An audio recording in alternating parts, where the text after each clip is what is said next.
Everyone, आज की इस वीडियो में मैं आपको बताने वाली हूँ सेंट्रलाइजेशन और डिसेंट्रलाइजेशन के बारे में। क्या कि सेंट्रलाइजेशन क्या होता है और डिसेंट्रलाइजेशन क्या होता है।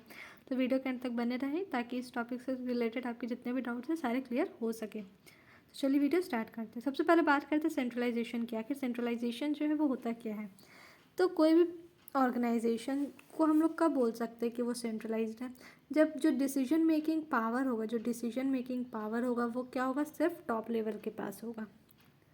मतलब कि ऐसा ऑर्गेनाइजेशन जब जो भी डिसीजन मेकिंग पावर है या अथॉरिटी है वो क्या होंगे, सिर्फ टॉप लेवल मैनेजर के पास ही होंगे। तो उस केस में हम लोग बोल सकते हैं कि वो कंपनी या वो ऑर्गेनाइजेशन क्या है, सेंट्रलाइज्ड ऑर्गेनाइजेशन है।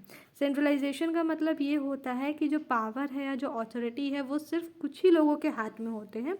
मतलब टॉप लेवल मैनेजर्स के ही हाथ में जो भी पावर या जो भी अथॉरिटी है वो उन्हीं के पास में होते हैं।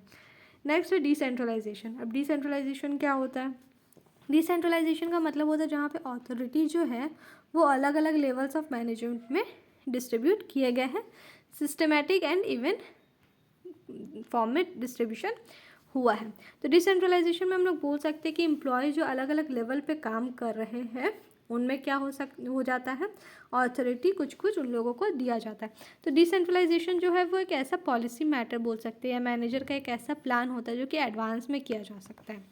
अब कोई ऑर्गेनाइजेशन है वो क्या सेंट्रलाइज्ड होगा या डिसेंट्रलाइज्ड होगा, वो ऐसा तो नहीं है कि हम आज डिसाइड करेंगे या कल डिसाइड करेंगे। वो क्या होता है, वो स्टार्टिंग में या मैनेजर के द्वारा एडवांस में ही डिसाइड कर लिया जाता है कि मेरा जो ऑर्गेनाइजेशन है हमको उसको सेंट्रलाइज रखना है या फिर डिसेंट्रलाइज रखना है। सेंट्रलाइज का मतलब होता है कि सर सारा जो भी पावर है वो हम अपने पास या जो टॉप लेवल है उनके पास रहेगा। या डिसेंट्रलाइज करना है मतलब कि सारे लेवल्स ऑफ मैनेजमेंट में पावर या अथॉरिटी को डिवाइड करना। तो ये चीज़ वो लोग को क्या है, एडवांस में डिसाइड करना होता है। पर बहुत सारे जो कंपनीज़ होते हैं ना वो क्या करते हैं, सेंट्रलाइज्ड भी रखते हैं और डिसेंट्रलाइज्ड भी रखते हैं, मतलब मिक्स रखते हैं। क्या रखते हैं, मिक्स रखते हैं। अब जैसे बहुत सारे फाइनेंस से रिलेटेड जो भी डॉक्यूमेंट्स होते हैं, फाइनेंशियल डिसीजंस होते हैं या स्ट्रक्चरल डिसीजंस होते हैं, वो सारे क्या होते हैं, वो टॉप लेवल के पास रहते हैं। ये क्योंकि मेन जो भी डिसीजंस होते हैं वो क्या करते हैं, टॉप लेवल लेते हैं। तो वो क्या हो गया, सेंट्रलाइज्ड हो गया। और बाकी के जो लेवल्स ऑफ मैनेजमेंट है उसको क्या करेंगे, ये कुछ इंपॉर्टेंट डिसीजन के अलावा जितने भी अथॉरिटी है, जो भी पावर है, वो क्या करेंगे, वो बाकी लेवल ऑफ मैनेजमेंट में, बाकी एम्प्लॉयज़ में वो क्या करेंगे, डिवाइड कर देंगे। तो बेसिकली क्या होता है, बहुत सारे ऑर्गेनाइजेशन जो है वो ये दोनों का कॉम्बिनेशन को फॉलो करते हैं, जहाँ पे जो इंपॉर्टेंट डिसीजंस होता है वो टॉप लेवल लेते हैं, बाकी का जो भी अथॉरिटी जो भी पावर है वो क्या करते हैं, वो सभी में बांट दिया जाता है। क्लियर इतना। इसके बाद है डेलीगेशन नेसेसरी और डिसेंट्रलाइजेशन ऑप्शनल।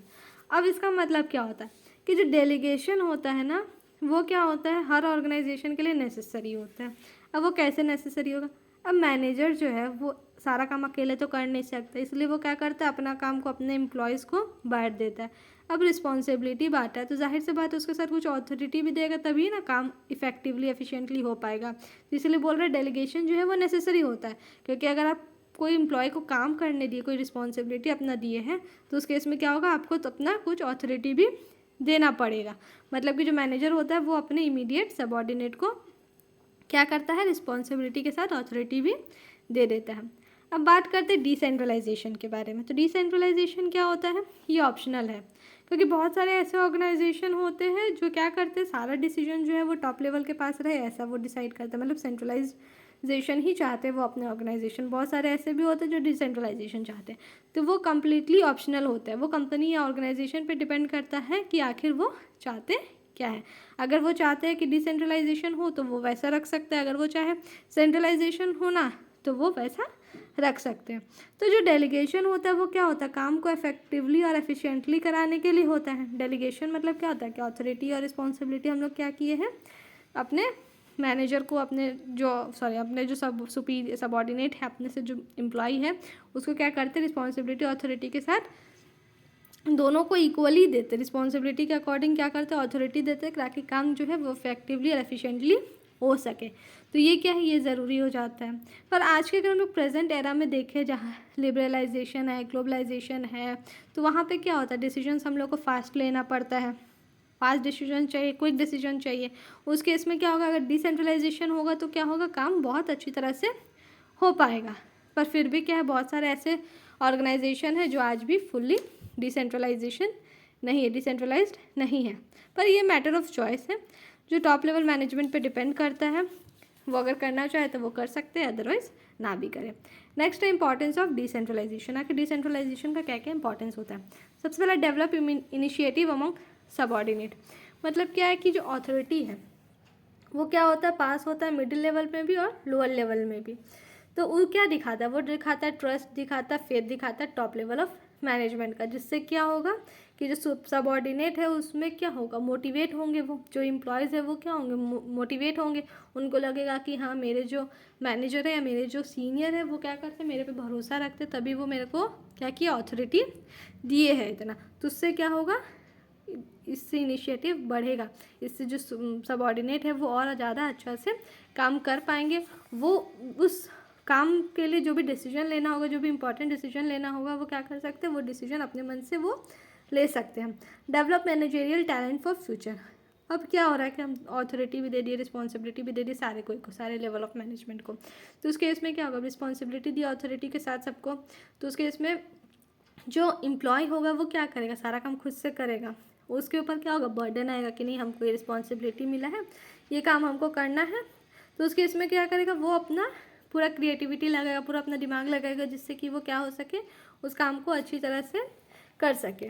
तो उससे क्या होगा, उसका एक्सपीरियंस बढ़ेगा, उसका जो स्किल है, जो टैलेंट है वो क्या होगा, कहीं ना कहीं वो अपना जो टैलेंट है वो दिखा पाएगा। और धीरे धीरे क्या होगा, उसका प्रमोशन होने का चांसेस बहुत ज़्यादा हो जाएगा। क्योंकि क्या है, वो जब अकेले काम कर रहा है सारा अथॉरिटी रिस्पॉन्सिबिलिटी के साथ, तो उसका क्या है, फ्यूचर में प्रमोशन होने का चांसेस बहुत ज़्यादा हो जाता है। नेक्स्ट है क्विक डिसीजन मेकिंग। अब मेरे पास अथॉरिटी भी है रिस्पॉन्सिबिलिटी के साथ, तो उस केस में हम लोग क्या कर सकते हैं, हमको जब जहाँ रिक्वायरमेंट हो उसके अकॉर्डिंग क्विक डिसीजन ले सकते हैं। नेक्स्ट है relieve to top level management. Top level management के पास क्या होता है, बहुत सारा रिस्पॉन्सिबिलिटी होता है, तो वो क्या हो जाते हैं, ओवर बर्डन हो जाता है ये सब चीज़ों को लेकर के। तो इसलिए वो क्या करते हैं, अपना जो भी काम है वो अपने जो जूनियर है, सबऑर्डिनेट्स वो लोगों में क्या करते हैं, बांट देते हैं। जिससे क्या हो जाता है कि उनका जो काम है, उनका पर जो बर्डन है वो कहीं ना कहीं कम हो जाता है। इसके बाद नेक्स्ट है फैसिलिटेट्स ग्रोथ। अब ग्रोथ किसका ग्रोथ यहाँ पे बात हो रहा है, तो इसमें हो रहा है ऑर्गेनाइजेशन के ग्रोथ के बारे में बात। क्योंकि क्या है, जो मैनेजर है या जो भी एम्प्लॉयज़ है क्या कर रहे हैं, वो अपना अपना काम कर रहे हैं, उनको जो भी रिस्पॉन्सिबिलिटी मिला है वो अपना काम कर रहा है अथॉरिटी के साथ जो मिला है। तो उस केस में क्या होगा कि उनके पास जो भी काम है वो अपना अच्छी तरह से कर लेंगे। वो अगर अपना काम अच्छी तरह से कर लेंगे, उनको जो टारगेट दिया गया वो अचीव कर लेंगे, उनको जो काम बोला जा रहा है वो अच्छी तरह से उसको कम्प्लीटली कर लेंगे, तो उससे क्या होगा कि ऑर्गेनाइजेशन का ग्रोथ होगा। नेक्स्ट है बेटर कंट्रोल। बेटा कंट्रोल में ये बोल सकते हैं कि जो अलग अलग लेवल्स पे ऑर्गेनाइजेशन में एम्प्लॉयज़ जो काम कर रहे हैं वो क्या कर सकते हैं, अपना खुद का डिसीजन वो ले सकते हैं, क्योंकि उनको क्या है, पावर दिया गया है। अब पावर दिया गया है तो ऐसा नहीं है कि मान लो कि अगर किसी को कोई काम दिया गया है, तो जैसे मान लो कि ए को बोला गया है 50 यूनिट्स बनाने, बी को बोला गया है 20 बनाने, और सी को बोला गया 10 यूनिट्स बनाने के लिए। अब ऐसा तो नहीं है कि ए अगर 40 बनाया, बी 20 बना लिया, 10 सी बना लिया। अब ए अपना 40 यूनिट का काम किया, तो उस केस में क्या होगा, ए को ही ब्लेम किया जाएगा कि तुम अपना काम नहीं किए हो। ऐसा तो नहीं है कि ए बोल देगा कि नहीं, बी मेरे से कम काम किया है। क्यों, क्योंकि उसको 20 मिला था वो अपना 20 कर लिया, ए को 50 मिला था वो 40 किया, तो इसीलिए क्या होगा, इस पर हम लोग ये बोल सकते हैं कि इसमें ए रिस्पॉन्सिबल होगा या ए अकाउंटेबल होगा अपना काम को पूरा नहीं करने के लिए। तो वो अपना ब्लेम किसी पे भी नहीं डाल सकता, ना अपने सुपीरियर पे डाल सकता है, ना अपने कलीग्स पे डाल सकता है, किसी पे भी वो नहीं डाल सकता है। क्लियर है इतना। इसके बाद नेक्स्ट है प्रमोट इनिशिएटिव एंड क्रिएटिविटी। अब जो एम्प्लॉय है वो खुद से काम कर रहा है, खुद का क्रिएटिविटी लगा रहा है, खुद से सोच रहा है कि किस तरह से वो अपना काम को, अपना टारगेट को अचीव कर सकता है, और उसके साथ क्या उसको अथॉरिटी भी दिया गया है। तो उसके इसमें क्या होगा कि उसका क्रिएटिविटी भी बढ़ेगा, और खुद से वो काम करने के लिए क्या होगा, अपना ज़्यादा से ज़्यादा वो दिमाग लगा पाएगा, अपना ज़्यादा इनिशिएटिव वो दे पाएगा। नेक्स्ट है इम्प्रूव टीम वर्क। अब टीम वर्क कैसे होगा, जैसे क्या होता है कि डिसेंट्रलाइजेशन में जो भी मैनेजर्स और एम्प्लॉयज़ होते हैं वो क्या करते हैं, डिसीजन मेकिंग पावर जो है वो शेयर करते हैं, डिसीजन मेकिंग पावर वो लोग आपस में शेयर करते हैं, और कि सबको क्या होगा, कुछ ना कुछ फ्रीडम ऑफ एक्शन दिया जाता है, साथ ही साथ कुछ ऑटोनॉमी भी वो लोगों को दिया जाता है। तो इससे क्या होगा, इससे एम्प्लॉय के बीच में एक टीम की तरह वो लोग काम करेंगे, टीम स्पिरिट वो लोगों के बीच में क्या होगा, डेवलप हो जाएगा। क्लियर है इतना?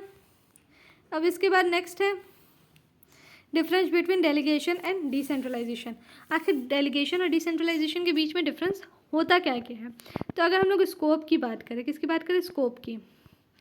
तो स्कोप अगर हम लोग बोले तो जो डेलीगेशन होता है उसका स्कोप क्या होता है? बहुत ज़्यादा लिमिटेड होता है, क्योंकि इसमें क्या करता है मैनेजर अपना इमीडिएट जो सबऑर्डिनेट है उसी पे ही क्या करता है अपना रिस्पॉन्सिबिलिटी और अथॉरिटी को वो देता है। जो भी अपने जैसे सेल्स मैनेजर है वो क्या करेगा? अपना अथॉरिटी रिस्पॉन्सिबिलिटी किसको देगा? सेल्स पर्सन को ही देगा, इसके अलावा वो और किसी को नहीं दे सकता।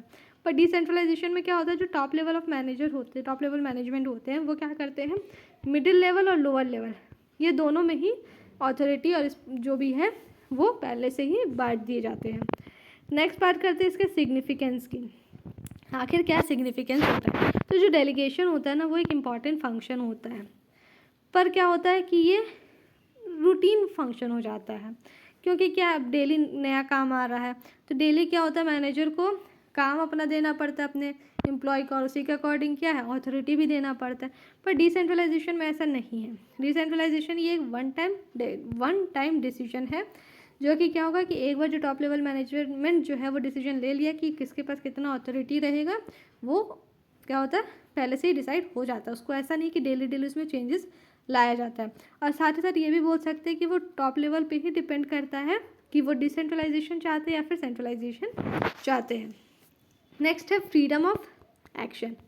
अब फ्रीडम ऑफ एक्शन की बात की जाए तो जो डेलीगेशन है उसमें क्या करता है मैनेजर जो है वो अपना अथॉरिटी और रिस्पॉन्सिबिलिटी अपने सबऑर्डिनेट को देता है, लेकिन उसके बाद भी क्या होता है कि अगर काम नहीं हुआ है तो अकाउंटेबल कौन होता है? वो होता है मैनेजर ही। पर डिसेंट्रलाइजेशन में फ्रीडम ऑफ एक्शन बहुत ज़्यादा हो जाता है, क्योंकि अगर मान लो काम नहीं हुआ है तो उसके लिए कौन अकाउंटेबल होगा? अकाउंटेबल वो इंडिविजुअल ही होगा जो वो काम नहीं किया है। क्योंकि क्या और डेलीगेशन में हम लोग ये चीज़ पढ़े थे कि अगर काम सेल्समैन नहीं भी करता है तो ब्लेम किस पे जाएगा? अकाउंटेबल कौन होगा? उस केस में सेल्स मैनेजर होगा। पर डिसेंट्रलाइजेशन में ऐसा कुछ भी नहीं होता है। रिस्पॉन्सिबिलिटी की अगर हम लोग बात की जाए तो रिस्पॉन्सिबिलिटी क्या है? डेलीगेशन हर मैनेजर का रिस्पॉन्सिबिलिटी, क्योंकि मैनेजर ही अपने एम्प्लॉय को क्या करता है? रिस्पॉन्सिबिलिटी देता है। और अगर डिसेंट्रलाइजेशन की बात की जाए तो रिस्पॉन्सिबिलिटी किसका होता है? यहाँ पे टॉप लेवल ऑफ मैनेजर का होता है। नेचर का बात करें तो डेलीगेशन जो है वो कंपलसरी होता है, करना ही पड़ेगा, क्योंकि मैनेजर अकेले तो सारा काम नहीं कर सकता, उसको कोई ना कोई तो चाहिए उसका काम करने के लिए। पर डिसेंट्रलाइजेशन का अगर हम लोग बात करें तो उस केस में क्या होगा कि ये एक ऑप्शनल हो जाता है। अब बात करते हैं इसके पर्पस की कि आखिर इसका पर्पस होता क्या है। तो पर्पस डेलीगेशन का होता है कि मैनेजर का जो बर्डन है उसको कम करना, और डिसेंट्रलाइजेशन का पर्पस होता है कि जो सबऑर्डिनेट है उसका रोल को क्या करना? इंक्रीज करना, उनको और ज़्यादा ऑटोनॉमी देना। अब अथॉरिटी की बात की जाए तो डेलीगेशन में अथॉरिटी कौन देता है? इमीडिएट सुपीरियर देता है, उससे जो बड़ा होता है। जैसे सेल्समैन को कौन देता है? सेल्स मैनेजर देता है अथॉरिटी। वही डिसेंट्रलाइजेशन की बात की जाए तो अथॉरिटी कौन देता है? टॉप लेवल ही देता है, चाहे वो मिडिल लेवल का हो चाहे लोअर लेवल का हो, टॉप लेवल ही उसको अथॉरिटी देता है। तो चलिए इसका कुछ पॉइंट्स एक बार फिर से डिस्कस करते हैं। तो सबसे पहला टॉपिक क्या था? स्कोप। नेक्स्ट हम लोग इसके बारे में पढ़े थे, वो क्या था? सिग्निफिकेंस। इसके बाद था फ्रीडम ऑफ एक्शन, फिर था अथॉरिटी, फिर था रिस्पॉन्सिबिलिटी। ये सारे कुछ पॉइंट्स हैं जिसके बेसिस पे हम लोग क्या किए थे? डिफ्रेंशिएट किए थे।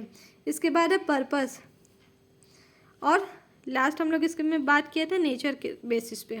तो ये था 7 पॉइंट्स ऑफ बेसिस जिसके थ्रू हम लोग डिफ्रेंशिएट किए थे डेलीगेशन और डिसेंट्रलाइजेशन के बीच में। तो वीडियो कैसा लगा कमेंट करके बताया। किसी भी तरह का डाउट हो तो कमेंट करके ज़रूर पूछिएगा। वीडियो को पूरा देखने के लिए थैंक यू।